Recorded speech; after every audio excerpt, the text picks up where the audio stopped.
Good morning students.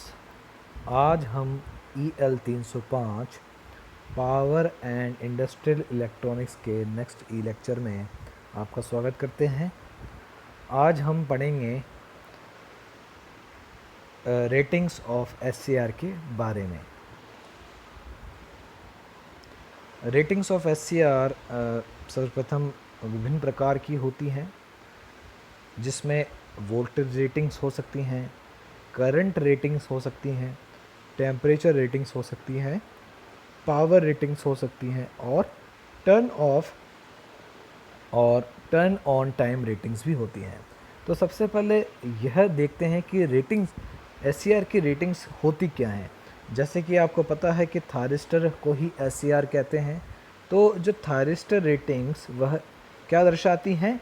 Voltage, current, power और temperature की उन लिमिट्स को दर्शाती हैं जो थायरिस्टर बिना किसी डैमेज के सहन कर सकता है। अर्थात थायरिस्टर रेटिंग्स क्या हैं कि thyristor ratings voltage, current, power के वह अधिकतम मान है जो थायरिस्टर या SCR कार्य करते हुए सहन कर सके। और किसी भी थायरिस्टर के रिलायबल ऑपरेशन के लिए इन रेटिंग्स का ध्यान रखना आवश्यक होता है, क्योंकि अगर थायरिस्टर के कार्य करते वक्त इन रेटिंग से हम अधिक वैल्यू में करंट या वोल्टेज SCR को प्रदान कर देते हैं तो इसके द्वारा SCR डैमेज हो सकता है। और रेटिंग्स सरल शब्दों में मिनिमम या मैक्सिमम मान होते हैं जो SCR को प्रदान किए जाते हैं। तो इसका इम्पोर्टेंस यानी कि इसकी महत्वपूर्णता इस वजह से है क्योंकि SCR को किसी भी सर्किट में कार्य लेते हुए आपको उसके रेटिंग्स अर्थात अत्यधिक वोल्टेज, करंट एवं पावर के बारे में या विभिन्न पैरामीटर्स के बारे में जानकारी होना आवश्यक है और इसी के द्वारा आप उन्हें सर्किट में यानी कि SCR को सर्किट में इस्तेमाल कर सकते हैं। तो सबसे पहले बात करेंगे रेटिंग्स को किस प्रकार से पहचाना जाता है। तो रेटिंग्स एक प्रकार से एक रेटिंग्स जब भी आप SCR को परचेज़ या किसी भी डिवाइस को परचेज़ करते हैं तो उसके साथ उसकी रेटिंग शीट आती है या डाटा शीट कह सकते हैं। उस डाटा शीट में उस डिवाइस को किन पैरामीटर्स में यानी कि अधिकतम पैरामीटर्स या न्यूनतम पैरामीटर्स में इस्तेमाल किया जाता है उनकी पूरी सूची दी हुई होती है। तो उसमें अब जो SCR के लिए जो रेटिंग्स यानी कि जो SCR के लिए रेटिंग्स है उनको कुछ सबस्क्रिप्ट या किन्हीं नाम से पहचाना जा सकता है। तो यानी कि उदाहरण के तौर पे मैं आपको बताता हूँ, एग्जांपल के तौर पर जैसे VDWM यह SCR के लिए वोल्टेज रेटिंग है। तो इसमें जो ये नीचे सबस्क्रिप्ट हैं उनका क्या मतलब होता है, पहले उनके बारे में चर्चा कर लेते हैं।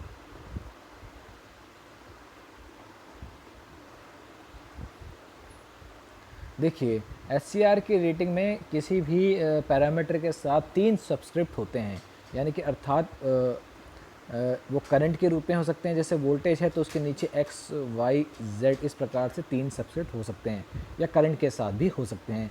तो इन 3 सबस्क्रिप्ट का क्या अर्थ होता है इसके बारे में आपको जानकारी देते हैं। तो पहला जो सबस्क्रिप्ट है,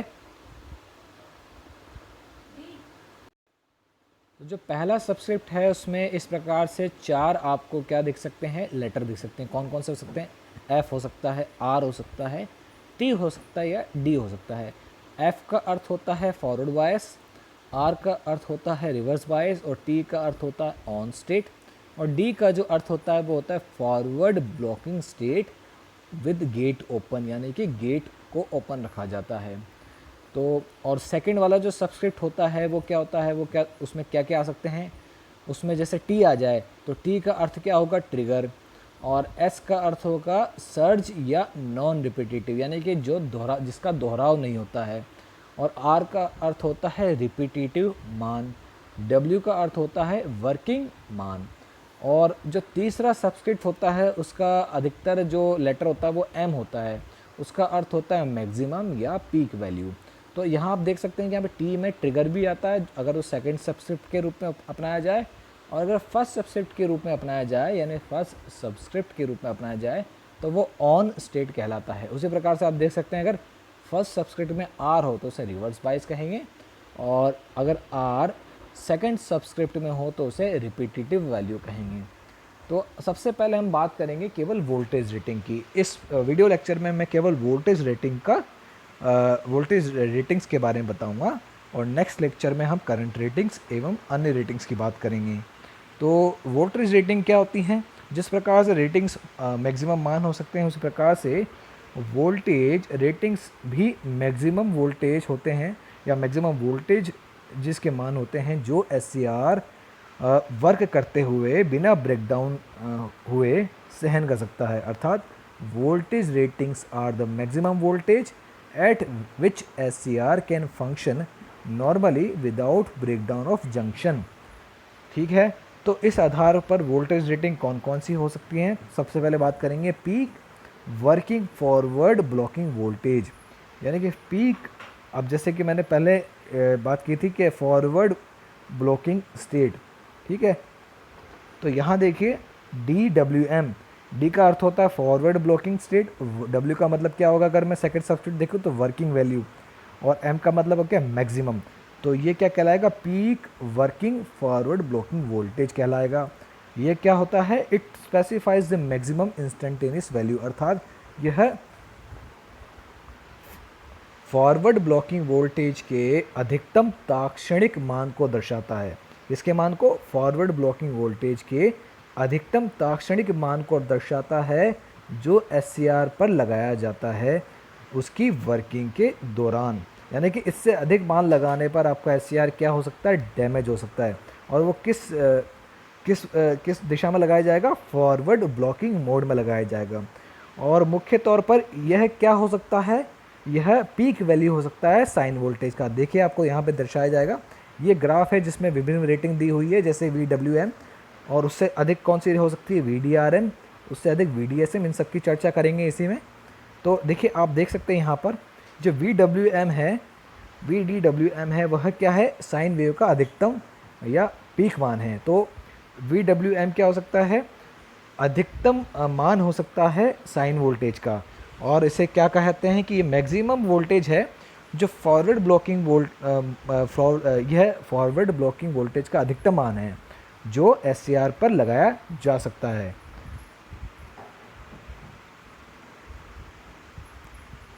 ये विभिन्न रेटिंग्स हैं यहाँ पर। अब बात करते हैं peak repetitive forward blocking voltage. यह क्या है? It is the maximum transient voltage that the SCR can block during its forward blocking state repeatedly or periodically। यह वह ट्रांजिएंट या वह ताक्षणिक मान है जो SCR उसके फॉरवर्ड ब्लॉकिंग स्टेट में निरंतरता के साथ या किसी निश्चित अंतराल पर सहन करता रहता है। पर इससे अधिक वैल्यू होने पर, यानी कि अगर ये रेटिंग इसकी दे रखी है 5 वोल्ट या इससे अधिक इसका मान आ जाता है तो SCR क्या हो सकता है? डैमेज हो सकता है। और यह वोल्टेज कब आता है? यह वोल्टेज SCR में तब आता है जब SCR को टर्न ऑफ किया जाता है या टर्न ऑफ की प्रक्रिया की जाती है। क्योंकि और किसके कारण आ सकता है? इसमें लगे हुए डायोड्स के द्वारा, यानी कि जैसे कन्वर्टर सर्किट की बात करें, जब SCR को बंद टर्न ऑफ किया जा रहा होता है तो कन्वर्टर सर्किट में लगे डायोड की वजह से ये VDRM उत्पन्न होता है। क्योंकि टर्न ऑफ के दौरान वोल्टेज में एकदम से, यानी कि अब्रप्ट, बिल्कुल जो अब्रप्ट का अर्थ होता है एक का आकस्मिक चेंज होता है, जिसके कारण एक वोल्टेज स्पाइक, क्योंकि कम्यूटेटेड सर्किट, यानी जो कम्यूटेटेड का अर्थ होता है SCR को ऑफ करने वाले सर्किट, उन्हें कम्यूटेटेड या कम्यूटर सर्किट कहा जाता है।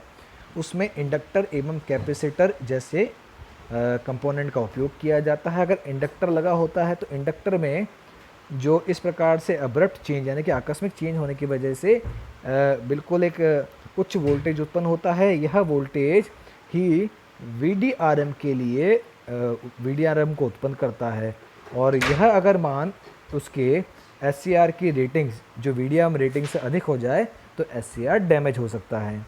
तो ये तो बात थी आपकी VDRM की। अब बात करते हैं पीक नॉन रिपीटेटिव और सर्ज फॉरवर्ड ब्लॉकिंग वोल्टेज।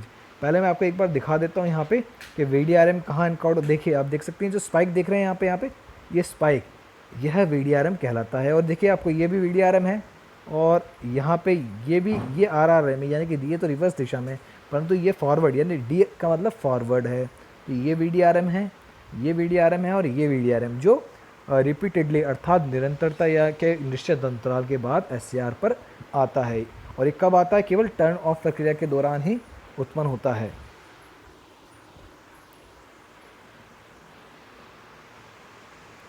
अब बात करते हैं हम सर्ज यानी कि पीक नॉन रिपीटेटिव और सर्ज फॉरवर्ड ब्लॉकिंग वोल्टेज। ये डी का अर्थ केवल फॉरवर्ड ही होता है, डी का अर्थ क्या था? Forward blocking. अब ये क्या होता है? This is the maximum instantaneous value of forward surge voltage across the SCR that is of non repetitive. यह भी एक प्रकार से क्या है? अधिकतम वोल्टेज स्पाइक के रूप में उत्पन्न होता है, परंतु यह रिपीटेटिव नहीं होता, यानी कि यह यह आकस्मिक, यानी कि इसकी कोई निश्चितता नहीं है, परंतु ये कब उत्पन्न होता है? यह भी टर्न ऑफ के दौरान जब कम्यूटेट किया जाता है तो अत्यधिक जो एकदम अब्रप्ट चेंज की वजह से यह उत्पन्न होता है। पर यह रिपीटेडली, यानी कि यह रिपीट नहीं होता है। इसका मान जो है वह बेक ओवर वोल्टेज से कम होता है, परंतु इसका मान VDRM से 130% तक ज़्यादा होता है। तो यह भी वोल्टेज, यह जो वोल्टेज है VDSM, वह सर्ज वोल्टेज को दर्शा रहा है। तो यह जो अब्रप्ट चेंजेस होते हैं SCR को जब ऑफ करने की प्रक्रिया अपनाई जाती है उस समय यह उत्पन्न हो सकते हैं, परंतु उससे पहले आपको VDRM उत्पन्न होने की SCR में क्या होते हैं? प्रोबेबिलिटी ज़्यादा होती है। अब बात करते हैं हम पीक वर्किंग रिवर्स वोल्टेज यानी कि RWM। यह वह अधिकतम वोल्टेज है, यानी कि this is the maximum instantaneous value of reverse voltage across the SCR excluding all surge and repetitive transit voltage, यानी कि वह अधिकतम रिवर्स वोल्टेज है जो SCR पर अप्लाई किया जाता है। तो अगर मैं सिंपल रूप से बात करूं वर्किंग टाइम पर, तो वर्किंग जब SCR वर्क कर रहा होता है बिना किसी अब्रप्ट चेंज, यानी कि टर्न ऑफ मोड में जब SCR को लेते हैं उस समय केवल आपको क्या क्या मिलेंगे? एक तो सर्ज वोल्टेज जो VDSM, या आपको मिलेगा VDRM। परंतु जो वर्किंग की बात करें, यानी कि ऑन मोड में आपको जो SCR को हम वेव फॉर्म देते हैं वो क्या देते हैं? या तो साइनोसॉइडल देते हैं या अन्य प्रकार की, अधिकांश तौर पर हम साइनोसॉइडल वेव देते हैं। तो उस वेव फॉर्म में जो अधिकतम रिवर्स वोल्टेज है वही हमारा क्या कहलाता है? VRWM, अर्थात reverse working peak reverse working voltage. ठीक है, तो यह अधिकतम रिवर्स वर्किंग वोल्टेज कहलाता है। अब बात करते हैं peak repetitive reverse voltage. Repetitive reverse voltage की भी हम यही बात करे थे, पहले हमने फॉरवर्ड रिपीटेटिव रिवर्स वोल्टेज की बात करी, उसी प्रकार से RRM अर्थात रिपीटेटिव रिवर्स वोल्टेज। ये क्या होता है? यह it is the occurrence of the maximum reverse transit voltage repeatedly और periodically across the SCR in the reverse direction at permissible maximum junction temperature. Beyond this rating, the SCR may get damaged due to excessive junction temperature. इसका यह भी जो junction यानी कि temperature variation होने के कारण इस प्रकार से, यानी कि टेम्परेचर वेरिएशन होने के कारण इसमें इस प्रकार से रिपीटेटिव पीक वोल्टेज यानी कि ये जो सर्ज वोल्टेज जो आते हैं यह उत्पन्न होते हैं। अब बात करते हैं पीक नॉन रिपीटेटिव सर्ज और रिवर्स वोल्टेज की। यह अधिकतम वोल्टेज है जो रिवर्स दिशा में होता है और यह रिपीट नहीं होता है। जिस प्रकार से ये रिपीटेड वोल्टेज है यह रिपीटेड नहीं है, इसका मान भी RRM से अधिक होता है। ये जो सर्ज वोल्टेज रेटिंग है VDSM और RSM, यह इंक्रीज किए जा सकते हैं क्या डायोड के सीरीज़ में एक SCR के सीरीज़ में एक डायोड कनेक्ट करने की कर यानी कि SCR में जो सर्ज वोल्टेज रेटिंग है VDSM और RSM उनका मान बढ़ाया जा सकता है अगर डायोड को SCR के सीरीज़ में कनेक्ट कर दिया जाए। ये जो सभी के सभी जो ऊपरी आपकी जो रेटिंग्स थी वह फॉरवर्ड एवं रिवर्स ब्लॉकिंग स्टेट में थी और उस समय गेट को ओपन रखा जाता है। अब जो बाकी की जो रेटिंग्स हैं वह इस प्रकार से हैं। ऑन स्टेट वोल्टेज यानी कि on state voltage drop VT, यह this is the voltage drop between the anode and cathode with specified junction temperature and on state forward current, अर्थात यह वह वोल्टेज ड्रॉप है जब आपका SCR ऑन स्टेट यानी कि ऑन मोड में हो, अर्थात SCR ऑन अवस्था में हो तो यह वोल्टेज ड्रॉप SCR में अकर होता है, ये ऑन स्टेट वोल्टेज कहलाता है और इसका मान कितना होता है 1 से 1.5 वोल्ट के मध्य होता है। जिस प्रकार से डायोड की बात की जाए, डायोड ऑन होने के पश्चात ऑन हो जाता है तो शॉर्ट सर्किट के आइडियली व्यवहार करता है उसमें, परंतु प्रैक्टिकली उसमें कुछ वोल्टेज रहता है। उसी प्रकार से SCR में भी आइडियली अगर बात करें अगर ऑन होने पर 0, परंतु यह on state voltage practical voltage है उसमें 1 से 1.5 वोल्ट के मध्य रहता है। अब बात करते हैं गेट ट्रिगरिंग वोल्टेज की। यह वह मिनिमम वोल्टेज है जो SCR के गेट पर दिया जाता है गेट ट्रिगर करंट के लिए, यानी कि यह वह मिनिमम वोल्टेज है जिसके द्वारा गेट करंट उत्पन्न की जाती है जो SCR को ट्रिगर करे। अब बात करते हैं forward voltage forward dV/dt rating की। यह this is the maximum rate of rise of anode voltage that will not trigger the SCR without any gate pulse और सिग्नल, यानी कि देखिए SCR को विभिन्न तरीक़ों से ऑन किया जा सकता है। उसे गेट ट्रिगरिंग के द्वारा ऑन किया जा सकता है, फॉरवर्ड वोल्टेज के द्वारा ऑन किया जा सकता है यानी कि ब्रेकडाउन वोल्टेज के द्वारा, और साथ ही साथ उसे फॉरवर्ड dV/dt रेटिंग यानी कि dV/dt वोल्टेज के द्वारा भी ऑन किया जाता है। परंतु ये जो dV/dt रेटिंग है वह यह दर्शाता है कि यह अधिकतम मान है वोल्टेज के एनोड वोल्टेज की परिवर्तन का, यानी कि वह अधिकतम परिवर्तन है एनोड वोल्टेज में जिसके द्वारा SCR को ऑन नहीं किया जा सकता है जब तक उस पर कोई गेट पल्स ना लगी हो। परंतु इससे अधिक मान देने पर यानी कि इससे अधिक इसमें परिवर्तन यानी कि अधिक एनोड वोल्टेज में परिवर्तन होगा इससे अधिक, तो आपका SCR ऑन हो सकता है। ठीक है, तो अब बात करते हैं अगली वोल्टेज रेटिंग की। अगला होता है वोल्टेज सेफ्टी फैक्टर। जनरली ये क्या होता है कि the operating voltage of SCR is kept below the VRSM, यानी कि सर्ज रिपीटेटिव सर्ज वोल्टेज से SCR का जो वोल्टेज है ऑपरेटिंग वोल्टेज वो कम रखा जाता है जिससे SCR को कोई नुकसान ना पहुंचे। परंतु फिर भी उसके लिए सेफ्टी फैक्टर अपनाया जाता है जो ऑपरेटिंग वोल्टेज एवं रिपीटेटिव क्या बोलते हैं रिवर्स इस वोल्टेज यानी कि surge voltage maximum peak surge voltage के मध्य क्या निकाले संबंध स्थापित करें, तो वो क्या होगा वोल्टेज सेफ्टी फैक्टर कहलाता है और उसका मान क्या होता है VRSM बटा इनपुट वोल्टेज का RSM मान गुणा √2। अब बात करते हैं फिंगर वोल्टेज की। यह मिनिमम वैल्यू है फॉरवर्ड बायस वोल्टेज की जो एनोड और कैथोड के मध्य अपना क्या बोलते हैं अप्लाई किया जाता है जिससे गेट ट्रिगरिंग के द्वारा आपका SCR ऑन किया जा सके। तो ये था हमारा आज का वीडियो लेक्चर रेटिंग्स में वोल्टेज रेटिंग्स के बारे में। नेक्स्ट वाले लेक्चर में हम इसकी विभिन्न करंट रेटिंग्स एवं पावर रेटिंग्स के बारे में चर्चा करेंगे। धन्यवाद।